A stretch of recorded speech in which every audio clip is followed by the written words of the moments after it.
Meta after hours just cannot find a bottom. Hey everybody, in tonight's video we're going to be walking through a bunch of companies that came out with earnings tonight. We're going to start with Meta that simply cannot find a floor at all. I don't think we're going to see one until we see the conference call, and then I don't even know how that conference call is going to go. So this was pretty much just an outright disaster. Now, for time's sake, I'm not going to get into all the details. Bottom line is monthly average user growth declined. So that is something new that we haven't seen. On top of that, they are adding and increasing for the metaverse. That's why you're going to see some of these other names that are actually trading up, because Meta's going to spend more, not less. They're actually increasing CapEx in a couple spots, and we'll show you where and how we can benefit from that. But I don't see any bottom here coming anytime soon. Based upon this call. This was a really bad call. This was negative monthly average users. See this 113? That is major support. And right now we're at 110. So this couldn't keep going. I mean, this will be the next level that you'll be watching. Right down here at 113.5 we were just talking about. And you just start going to them. You start watching. 89 might be a level we stop. I'm not saying you're getting there tonight, but if you're an institutional investor and you're long this and you're expecting this company to earn that E of that PE that you keep talking about, that's 11, you just got a wake-up call today. And that wake-up call is not great. And them coming out and saying, by the way, revenue is going to decline about 5%. This is not ideal at all. So this is definitely on the list. Now you are seeing some names actually trade up on this news, and that's because of the CapEx. So what you're seeing is you're seeing names like NVIDIA after hours, they're actually trading up. So, and this spike, that's what you're seeing from the spike on this. So these are going to be interesting to watch tomorrow because they're going to benefit from what Meta is actually doing. Now, I don't know if it makes sense what they're doing or doesn't make sense what they're doing, but it's a lot of money for them to be spending when your core business is declining and you're spending money like it's still free money. It's a real issue. And I think a lot of people are going to have a problem with it. Now, what does this mean for Google? You could see Google get a little bit weaker. We saw that after hours today. We saw Google sell down on this. I would argue that maybe Google sells down tomorrow on it, and then maybe we see a little bit of a U-turn. We're going to have to see here. I actually like Google here, and I'm showing this for a reason. I think that after this news comes out, I don't know what other bad news is going to come out in the space that's going to drive Google down. I can't see pins really having that big of an effect on it. So I'm kind of looking for a little bit of a turnaround here, and we're going to see how that's going to go. There's a tremendous amount of names to go through, so we're going to just do this in a format so that you can look at these levels and understand what you need to focus on. We're going to have to watch this 34.67. Now, I don't even know that you're going to wind up getting up there. Right now, we're trying to clear this 28. You can see that level right across here, right? And you can see how that affects that 34.67 if we can get up and if we can push. But at least you know where you stand. The best thing I could say about this quarter was that it was not as bad as people thought it was going to be. And it's an actual real business, and we have a buyer out there, and she has very deep pockets. So maybe this is going to get some support here. It's nothing that I would do for more than a trade. And if I was going to trade it, it'd be over the $28. You know, the names, I think the best way to do this is walk through one more, and then I'm just going to focus on the names that I would actually buy on weakness. Wolf after hours, when you don't beat by a lot and you're up this amount, even coming in quarter over quarter and sequentially, you're crushing it. It's just not enough in this kind of environment. Wolf's down 14%. So what I'm going to tell you that I would focus on is what we focused on in the trading community today. We focused on the leaders. The number one thing you need to remember from tonight's video, you need to look at stocks that turn green first tomorrow. They're your leaders. On gap downs, the stocks that turn green first, they are your leaders. And that's what you need to focus on. So I don't think I could be any clearer with that. Now, why those names? Because that's where the relative strength is going. So let's just deal with this. You have Tesla. This is the BPA from the newsletter. If you don't get the newsletter, there's a free version. It comes out tonight, actually.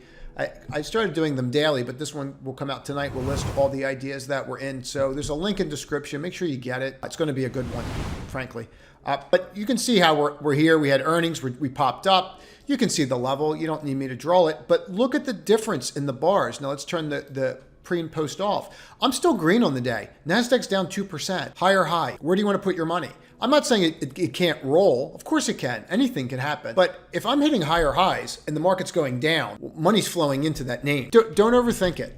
Netflix was another one. This was one that I've been pitching in these videos since I think, $60 since we've been doing it now.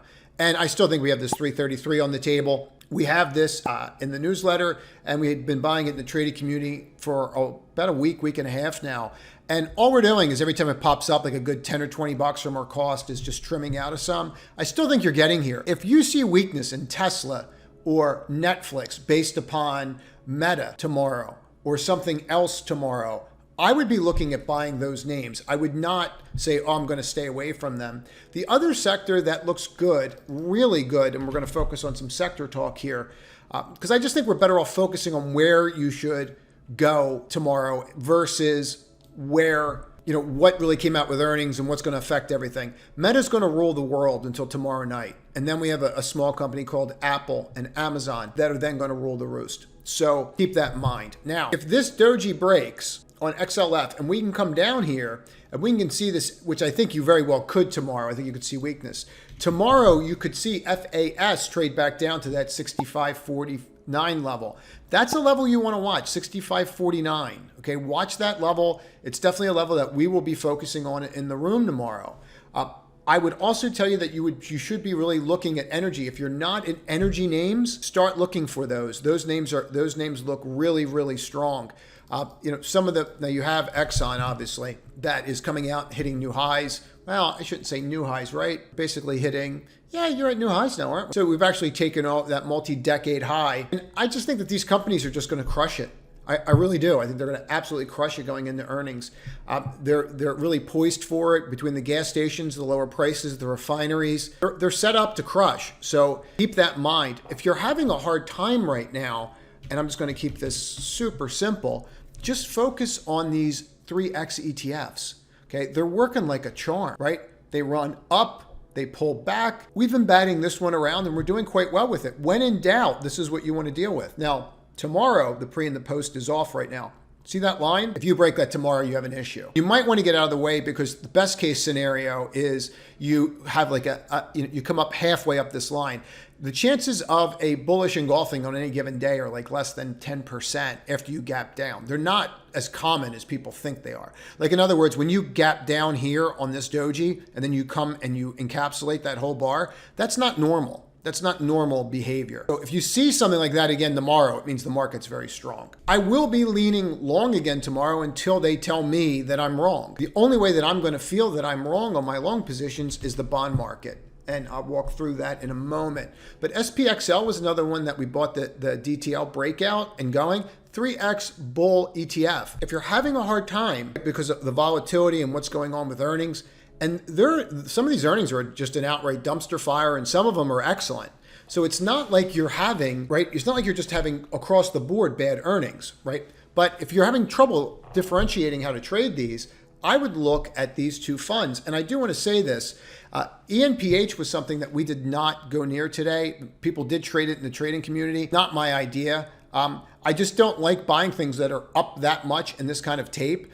Now you have this long-legged doji. The beauty of that long-legged doji is whatever way that goes, that's a high degree of probability of what you're going to be dealing with. You don't have to worry about moving averages, no new indicators. Watch this bar, and you can backtest this on any system. When you have a long-legged doji like this, that's literally like 10% of a move, just all you need to do is just watch this and wait and see which way it clears, and that's going to tell you everything. Expect people to play first solar going into earnings. Why are they going to play this? They're going to play this one on the 27th tomorrow because they just watched what happened with Enphase. So people are going to take that risk.